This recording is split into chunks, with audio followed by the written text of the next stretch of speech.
Hello friends, welcome to my channel Kahkasha youtuber channel में आपका बहुत बहुत स्वागत है, वेलकम है। तो फ्रेंड्स, हम आपको बता दें, इंडियन आइडल 15 में छाई हुई रागिनी और अरुणिता का साथ में लग रहा है एक एल्बम, यानी कि आने वाला है बहुत जल्दी दोनों का साथ में। क्योंकि आपको याद होगा, अरुणिता जो कि इंडियन आइडल 2 में थी और रागिनी शिंदे इंडियन आइडल 15 में छाई हुई हैं, और दोनों ने ही एक ही गाने में किया था परफॉर्मेंस, जिसमें इनकी बहुत ज़्यादा तारीफ़ें हुई थी। तो चलिए दोस्तों, पूरी खबर हम आपको आगे बताएं, लेकिन इससे पहले अगर आपने अभी तक हमारे चैनल को सब्सक्राइब नहीं करा है, सब्सक्राइब कर लें और बेल आइकन भी ज़रूर दबा दें, ताकि अगली नोटिफिकेशन आपको सबसे पहले मिले। तो फ्रेंड्स, अगर हम बात करें रागिनी शिंदे की, जो कि इंडियन आइडल 15 में मोस्ट पॉपुलर फेवरेट कंटेस्टेंट में से एक हैं। इनफैक्ट मैं तो ये कहूँगी कि इंडियन आइडल 15 में सबसे ज़्यादा जिसे लोगों ने पसंद किया वो है रागिनी शिंदे। रागिनी शिंदे की आवाज़ मानो स्वयं भगवान का प्रसाद हो। और आपको याद होगी, रागिनी शिंदे की परफॉर्मेंस जब Hema Malini as a guest आई थी, तो उन्होंने परफॉर्म किया था तूने और रंगीले गाने पर, जिसे सुनने के बाद खुद हेमा मालिनी भी बैठे बैठे झूम उठी थी। वो बैठे बैठे ही डांस करने लगी और अपनी पुरानी यादों में खो चुकी थी।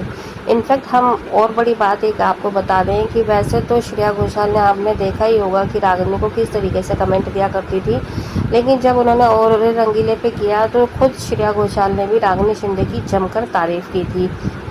और ऐसी तारीफ़ की कि उन्होंने मानो ये कहा हो कि तुमसे अच्छा आज तक ये गाना किसी ने गाया ही नहीं है।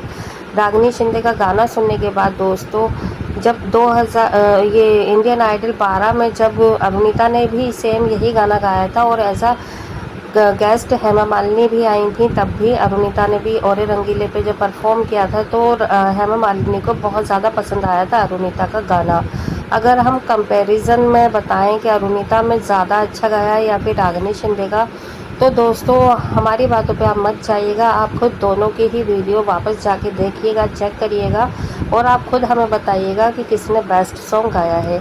अगर हम बताएं तो हमें रागिनी शिंदे की आवाज़ बहुत ज़्यादा पसंद आई।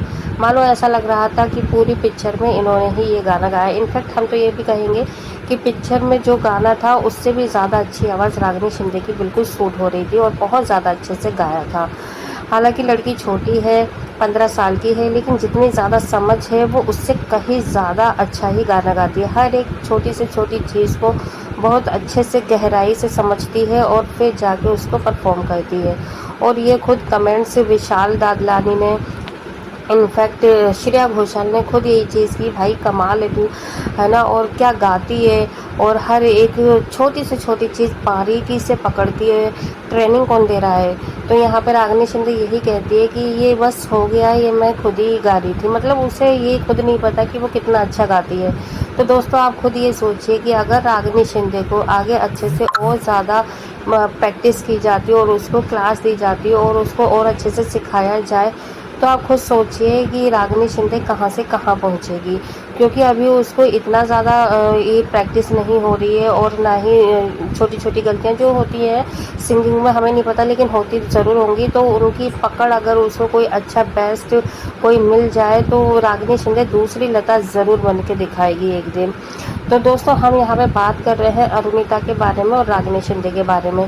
तो अब माना यही जा रहा है कि दोनों की आवाज़ बखूबी बहुत ज़्यादा मैच करती है, अच्छा गाती है। और अगर 90s के सॉन्ग की अगर हम बात करें, तो दोनों 90s के सॉन्ग को बहुत ज़्यादा अच्छे से आवाज़ को कैच करते हैं। तो अब खबर ये आ रही है कि अरुणिता और रागिनी शिंदे को एक साथ में मिल गया है एक कॉन्ट्रैक्ट, जहां पर ये दोनों परफॉर्म करेंगी। लाइव परफॉर्मेंस भी होने वाली है इनकी और दोनों की, और शायद एक वीडियो भी इनका जनता के सामने आ जाए कुछ ही टाइम के बाद।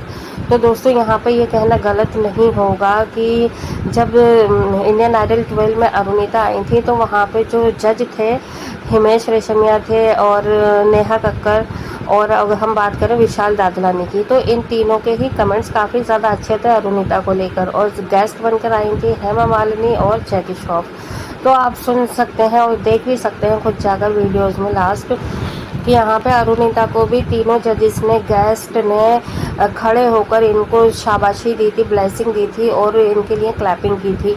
तो आप खुद सोच सकते हैं कि अरुणिता की वॉइस भी कितनी ज़्यादा शानदार और दमदार थी।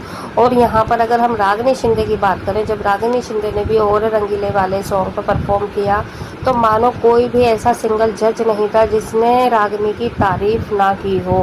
मतलब ऐसा लग रहा था जब वो तारीफ कर रहे थे कि एक दिल से आवाज़ आ रही है कि भाई इसको कमेंट्स अच्छे देने ही पड़ेंगे। मतलब मजबूर कर दिया था यहाँ पे रागिनी शिंदे ने सभी को अच्छे कमेंट्स देने के लिए। तो यहाँ पर अगर हम बात करें रागिनी शिंदे की, कोई एक ऐसी परफॉर्मेंस नहीं है जहाँ पर रागिनी शिंदे ने वाहवाही और इन्होंने तारीफ़ें ना बटोरी हो। तो देखो जाहिर सी बात है, अगर आप हर परफॉर्मेंस इतनी अच्छी करते हैं, बेस्ट करते हैं, तो फिर ऐसे कैसे जनता के वोट इन्हें कम मिले होंगे फिनाले में आने तक। हम तो खुद जजेस से यही चीज़ पूछना चाहेंगे, या अगर हम खुद भी जज होते और अगर खुद हम किसी को जज कर रहे होते कंटेस्टेंट को, अगर हमने हर हफ्ते हम किसी को अच्छे कमेंट्स दे रहे हैं तो अचानक से हम उसे कैसे निकाल सकते हैं। तो यही तो बहुत बड़ा सवाल आके उठता है जनता के सामने कि अगर आप किसी को इतने अच्छे से जज कर रहे हो, उसकी आवाज़ भी अच्छी लग रही है आपको, उसकी तारीफ़ भी आप कर रहे हो बिना किसी गलती निकाले, बिना कोई बहुत बड़ी गलती निकाले, तो आप कैसे उसे एकदम से आउट कर सकते हो। तो यहीं से तो सवाल उठ रहा है जजेस के ऊपर, मेकर्स के ऊपर, कि ये एक स्क्रिप्टेड था रियलिटी शो जो आया था इंडियन आइडल 15। इसमें कोई भी जजेस का खुद का, हमें नहीं लगता कि खुद के कोई फैसले थे। ऐसा ही लग रहा था कि उन्हें पीछे से कोई बोल रहा है कि आप ये चीज़ कहिएगा, है ना। फेस यहाँ पे जजेस का था, लेकिन जो कहते हैं ना कि जजमेंट जो है वो कोई और ही कर रहा था। तो यहाँ से तो यही डिसाइड करना है। और यहाँ पर देखिए, अगर इन्हें गलतियाँ नज़र आती हैं रागिनी शिंदे की आवाज़ में, या फिर वो सुर सही नहीं पकड़ रही होती, तो फिर जजेस गलतियाँ ज़रूर निकालते। लेकिन ऐसी कोई परफॉर्मेंस नहीं थी जहाँ पर रागिनी शिंदे को गलतियाँ निकाली गई हों और उसे आउट कर दिया हो, या फिर ये बोला हो कि रागिनी शिंदे आपको प्रैक्टिस की बहुत ज़्यादा ज़रूरत है, ऐसे काम नहीं चलेगा क्योंकि कंपटीशन आगे कड़ा हो रहा है। तो अगर इस तरीके से भी 2-3 बार बोला जाता उसे, तो फिर शायद हमें समझ जाते कि हाँ जी, उनका निकलना वाजिब था। वेल दोस्तों, आप क्या कहेंगे इस बारे में? क्या हमारा सोचना सही है या गलत है? और जो अरुणिता और रागिनी शिंदे की जो वीडियो आ रही है, आप उसे देखना चाहेंगे, सपोर्ट करेंगे, हाँ या ना? आप हमें अपनी राय कमेंट बॉक्स में कमेंट करके ज़रूर बताइएगा। दोस्तों, किस किस को है इंतज़ार इन दोनों की वीडियो का? वीडियो अच्छी लगी है वीडियो को लाइक कर दें, चैनल को ज़रूर सब्सक्राइब करिएगा। मिलूंगी एक और नई अपडेट के साथ, तब तक अपना ख्याल रखें, बाय बाय।